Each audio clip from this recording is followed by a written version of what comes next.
Alright, we are recording for Chapter 5 of Star Trek 5, Final Frontier. I don't think I'm gonna end up liking this book at any point. Because it doesn't, it's not that interesting, and it's got stuff that doesn't really make sense. How much? It takes like 2 pages on the Kobo, of course. I don't know what it would be on print. Of the Klingons looking at what in the movie would appear to be a now dead Voyager probe that was sent out from Earth hundreds of years prior. Why that is referred to as ancient, I don't know. That's not ancient, but anyhow. It takes like 2 pages for them to finally get to destroying it, and it's for so much of it they're building it up like, oh yes, the Federation. Hang on, is that actually what this one is? No, not quite. Let me see if I can.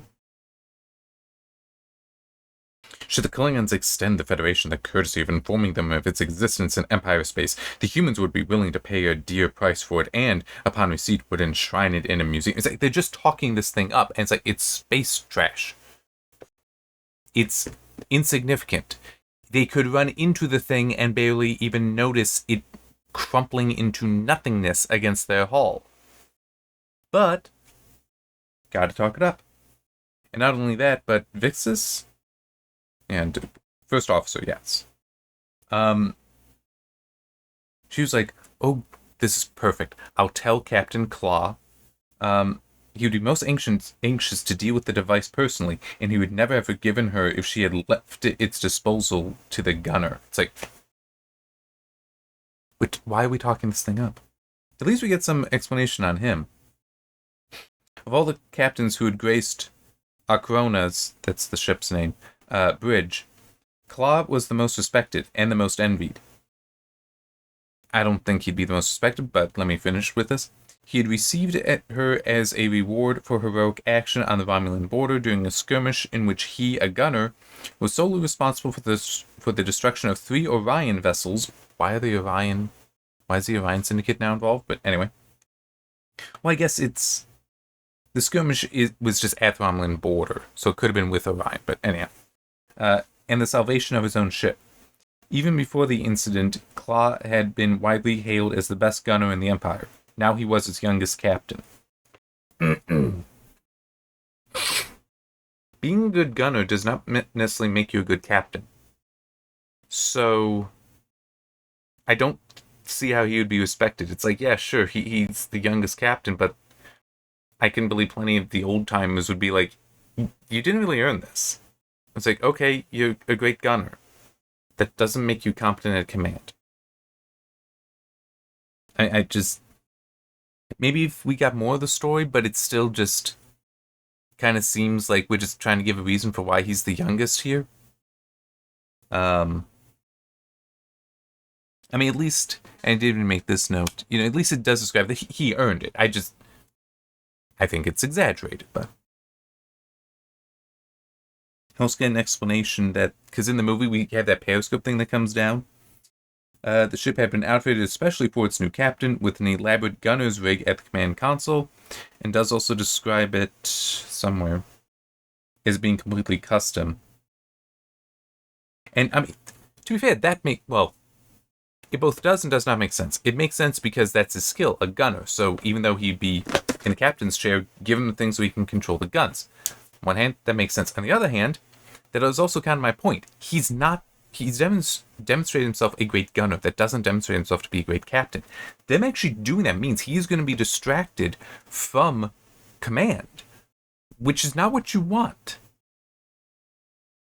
I mean, it's like the captain has many, many responsibilities. By doing that where he's literally going to be focused down like this on one thing, everything over here like, oh, we're losing shields. We're losing atmosphere. That's a problem. That's a major problem. So, yeah, it just... Unless we take it as this was done for political reasons, which is possible. I don't like it, but it is possible. that's like, hey, he's a hero. We're gonna put him in command, but we're not really gonna care about him at all. It's looks good, but if it's like we're not in time of war, so we don't actually need him to be a good commander. He can just be out there doing his thing, whatever. But then it describes, he does that, and he's basically just shooting. Yeah, it even describes. She even describes that it would be a most difficult target. Yeah, difficult to hit, most difficult. It's the thing is just floating through space. It doesn't have thrusters. It's not dodging or anything. It at most is just tiny, but it's not really all that tiny, to be honest. I mean, escape pods would be smaller. So, and not to say that they would be talking with escape pods, but still, it shouldn't be that difficult to shoot. And indeed, he just starts like picking off pieces of it to entertain himself, and the crew just starts cheering and cheering. It's like, how does any of this matter? It's like, it's not impressive. None of this is impressive here. You're talking this all up, and none of it's impressive. It just... Fine, you're showing that you're a good gunner on this small thing that's not firing back, which even he makes a point of, and is not trying to dodge. It's just floating there. And you're cheering. When you go into combat, it's going to be a larger ship with weapons firing at you and trying to dodge your fire. These are not similar things. But as I said, even he complains. Shooting space garbage is no test of a warrior's mettle. I need a target that fights back. Yes, it shouldn't have taken us that long for him to point that out. I'm just... You're giving such emphasis to the space garbage. And it is space garbage. Now, granted, well, the movie does bias me a little bit here because I know what the thing looks like based on that. Excuse me, technically it could be a different design. However, it still is, if you're talking about a space probe hundreds of years old, it would just be Voyager, and I think, let me check on them. I think the 2 Pioneer probes.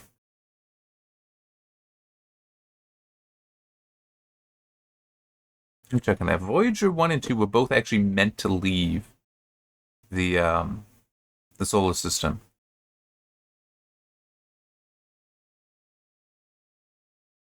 Okay, maybe that's... Oh, no. Yeah, Pioneer 10 was NASA's first mission to the outer planets.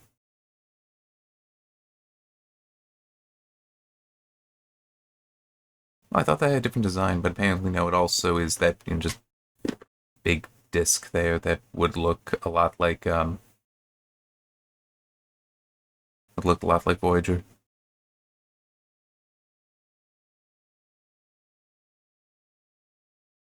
Yeah, in 83 across the orbit of Neptune. 2003 was the last time we received a signal from it, so I could believe that it... Oh yeah, and also did have one of the famous Voyager plaques on there, so it's possible then that we did expect that to... Okay, Voyager 1 did eventually pass it, but yeah, so it could also be one of a probe that would have been found by the Empire. But still is... They're not that impressive. I'm sorry, it's... Even, with my limited knowledge, and even if all I thought was Voyager, it's like... I think that the model that they used in the motion picture novelization, which, yes, is larger than a man, but there are plenty of cars that are bigger than that. Yeah, I think that scales about to some SUVs. I mean, true, it might have long legs that go out further, but, struts going out. But still, it's not that impressive.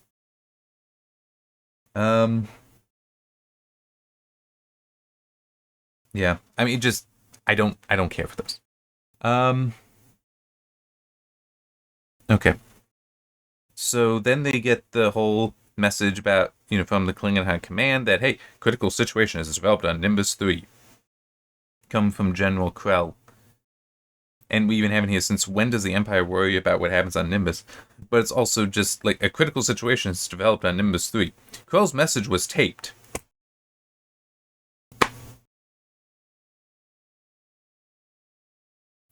This is so important that we're not even going to just open up a channel and tell you, hey, these are your orders. We're going to record it, possibly review it, maybe do a little bit of filtering here and there, remove the background, do some nice things like that, and now we're going to transmit it to you. What the hell? This is not critical then.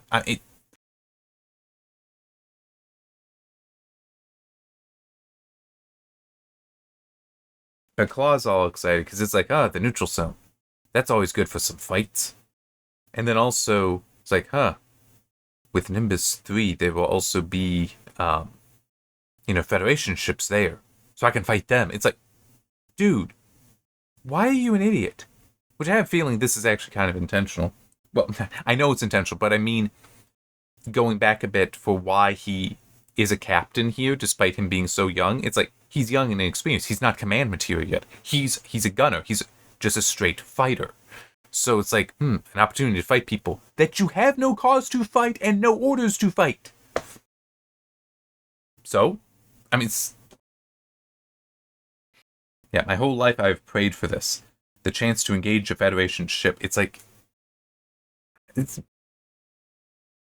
he's an idiot.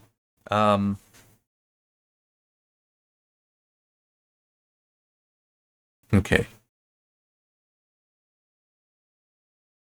Alright. We next skip over to Nimbus 3 with Caitlin waking up. Apparently, like the whole head down, had fallen asleep, wakes up when Talbot comes in. And Talbot's, can talk to her some, and she's a little confused. But anyway, one thing that she says, when talking about how, it's like, I will be able to withstand pain easily. I can withstand torture and Cord as well. Clans and environments, we are a hardy stock. Much more so than a human. That's probably, and no doubt that was why they had chosen to question him first. No, they came for her first. He stood up and was like, I'll go first. Let me go instead. God was like, alright, I don't care. And took him. And I'm sorry, but wasn't it just last chapter? I mean, it's... Yeah, it must have been. Must have been last chapter. And you're already contradicting us. I just... Do people not edit these? Sorry, just... Ever have that where the skin on your lip just seems to want to stick to itself a little bit? Anyhow. But yeah, so it's just... I'm sorry, but this would have been edited. And also, maybe I'm spoiled because I don't have an editor. I do it all myself. But I do go through and I notice this stuff. I guess maybe some professional authors that always have an editor, they don't. But still, that seems like a bad idea. Like, you should do your own editing pass first. Or maybe in conjunction with the editor. So maybe you're doubling up some work, but it is still also, they'll catch things that you miss, you'll catch things that they miss. Things like that, or maybe it allows you to work on it together. I mean, whatever, but still, it's like, how do you not notice that, oh, wait, no. They wanted to take her first. But then took him, because he said, take me first, and that clearly demonstrated they just didn't care, so... Anyway. We then get some history on Cord, which Talbot provides, and this is stupid because she should know it, because they should all have dossiers on each other before they arrive on Nimbus. That's how this stuff works. Cord was quite a famous warrior until one day he became sick to death of killing. Lost his two youngest, a son and a daughter, in one of those useless battles that Klingons love to stir up. Cord had risen to the high command when he finally spoke out publicly in favor of Nimbus, of trying to get along better with the Federation. After all, they had a treaty with the Romulans. Oh, the rest of the command went along with it. After all, Cord is related to the number 2 man in the HC High Command. That would be Krell. It was actually mentioned earlier that General Krell is his brother-in-law. Anyway, they couldn't exactly shut him up by assassinating him, so they managed to make him an ambassador and a laughingstock at the same time. To the Klingons, Nimbus is a joke. I'm afraid the shame of this assignment was too much for him.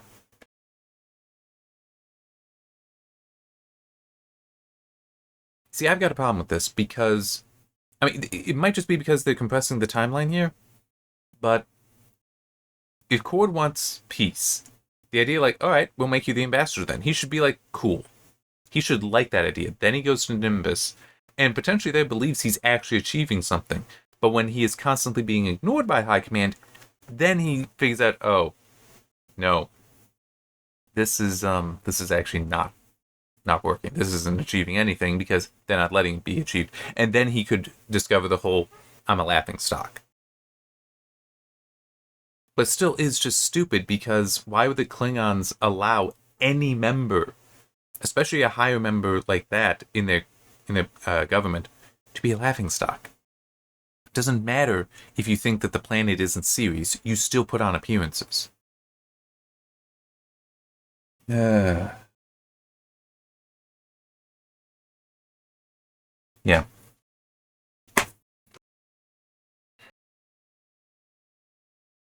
See, I'm just thinking, is there anything to add to say about the whole him being so upset by the uh, wanting to cease the killing, to end the killing? And it's like, well, I mean, yeah, I guess the whole losing his two of his kids would do that. That seems fair. But you'd also think that the Klan High Command would be able to just retire him. They wouldn't need to assassinate him or do this to him. But I don't know. It just they're not in active war. They are at peace with the Federation. It might be a tense peace, but they are at peace. So it doesn't quite make sense that you wouldn't allow for something more. And in fact, in one way, Nimbus would be advantageous because it could be something where that's the focal point where it's like, oh, well, all our diplomacy hinges on that, but we're not going to bother with it at all. Like, the seeds for peace were planted there, but we're never going to water it, kind of thing. And so then they can do whatever everywhere else. It's like that's the one thing that gets the attention. Well, that's the one thing the attention is on, even though it's not the place where any attention is spent. And so it actually becomes one of those weird situations where it helps you be belligerent elsewhere. Yeah, I mean, just I don't know. I'm not impressed by the. Is this technically world building? I guess it is. I'm really not impressed by it. I don't think it aligns with some of the stuff that we've seen before. And I just realized one thing I want to check. You're not connected up here yet. Um,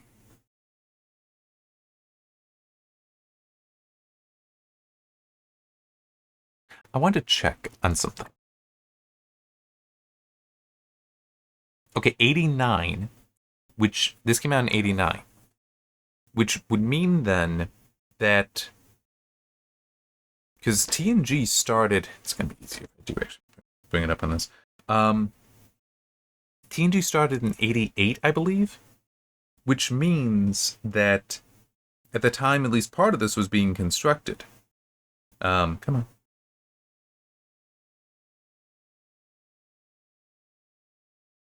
At the time that at least part of this story was being constructed, you would have already had canon being written out for the show to use, including some of the Star Trek stuff. The Klingon stuff, I mean. Yeah, the Star Trek stuff. Oh no, it started in 87. So just looking over season 1.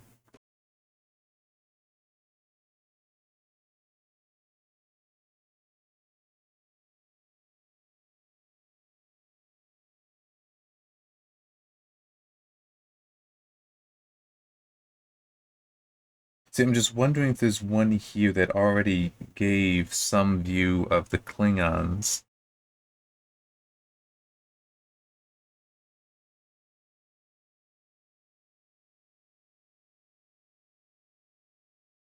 No? Well,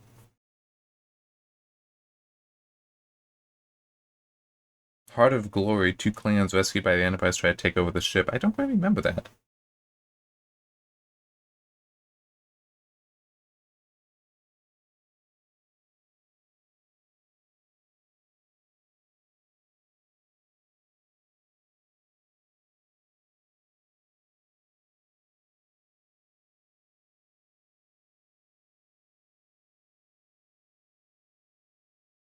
Okay, manner of honor. There we go. That's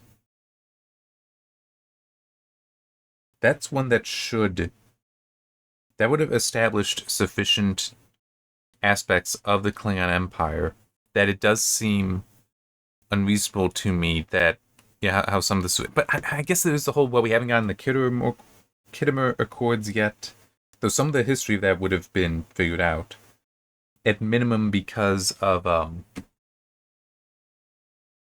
Worf's parents were killed at Kittimer, so at least the Kittimer massacre had been thought of.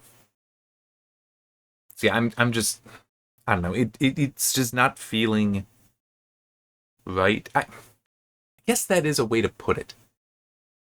Some of this makes sense. Like with Claw, that feels political. His positioning, his being given the captaincy, seems political because he's not equipped for that role yet. He's not. So why would you do that if you care about the military? And the Klingons should. You would think it's like, no, you actually need to prove yourself a commander. And guess what? That means you're not going to be a gunner. They're not going to do things unless it is a hey, we can put him in parades kind of thing. But then with Cord, I would think that they would actually try not to make him a laughingstock. Obviously, if they're that kind of political, because like no, he's spending his honorable later years there. And it's like, you just push all the peace stuff on him. And you also, as I said, seeds are there, but we're not watering them. So it's like you're doing that to, so that you can have freer reign elsewhere. But then you wouldn't be allowing him to be a laughingstock. You would make sure that it looks good because you need the facade. So yeah, it feels inconsistent. It feels very mixed as far as what their capabilities are, what their motivations are. I mean, here, let me quickly see. Okay. The chapter ends with her and the shuttlecraft coming to get Kirk, Spock, and McCoy. Technically, they would have also had to have picked up Sulu and Chekhov as well. But they're doing that. And so the next chapter is like them coming aboard the ship and all that. Which one thing did just occur? I mean, makes sense in one way, but why is it her doing that? She should be a high enough level officer and also skilled enough, because a mention was even made. She's the one that repaired her communications panel on the bridge. She should still be useful on the Enterprise. And also, yeah, that's actually true. With her gone, that would actually put Scotty in command of the ship, because all other officers that we know of are not there. But Scotty's focused on other things. He can't really be in command. It would make sense. She would be in command. Yeah, sure. Technically, Scotty is her senior, but it still is. He's busy, so it actually doesn't make sense that she would leave. But it makes sense that she's the one, because she has a name. It's like they're not introducing a new character here on the Federation side. That could come down. It's not like, if you had Peter or Savick, it's not like you've got either of them that could then be like, yeah, came to get you. Plus, if you're waking them up in the middle of the night like this, they're less likely to yell at Uhura. Anyway, yeah, I'm continuing to be unimpressed, which is disappointing. But in any case, see you next time.